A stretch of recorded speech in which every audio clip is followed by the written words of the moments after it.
Well, hunger is an invisible problem. You can't tell when you're standing in line at the grocery store which person in front of you is struggling with hunger. You don't know if your neighbor down the street has enough money to go to the grocery store or not. The reality is that food bank lines have not gotten much shorter, even as the economy has improved, and I think for a lot of complicated reasons.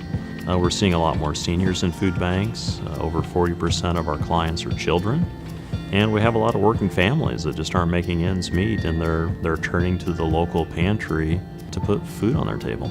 We really know that a lot of the people that our food banks are serving suffer from a lot of nutrition-related illnesses, things like heart disease, high blood pressure, diabetes.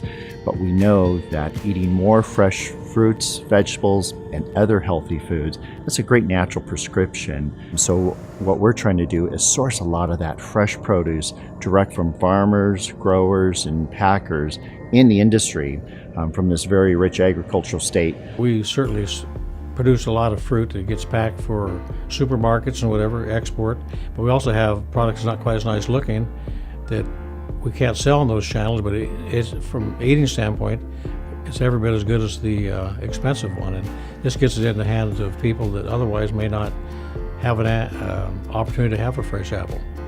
When you donate to Feeding Washington, you are supporting your local organization.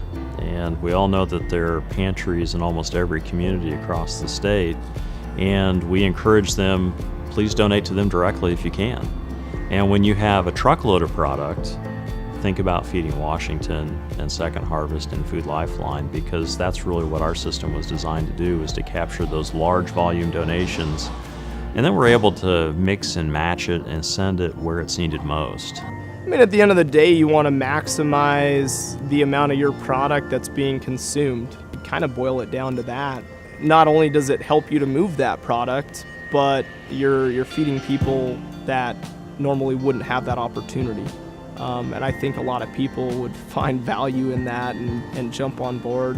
I can tell you from the Second Harvest side of things, we are getting more food at lower cost, which means that we can feed more people and stay very efficient. But if we didn't have Feeding Washington creating that sustainable, renewable, consistent supply of donated fresh produce, it would be a lot harder to do that. We have access through Feeding Washington to 3 million pounds of fresh produce every single month, sourced from generous farmers, packers, shippers across the state who have beautiful product that they want to see feeding people, but there's not a market for it. This is such a fantastic answer to lots of people's issues, right? This is an opportunity to turn the problem of food waste into a solution for hunger relief.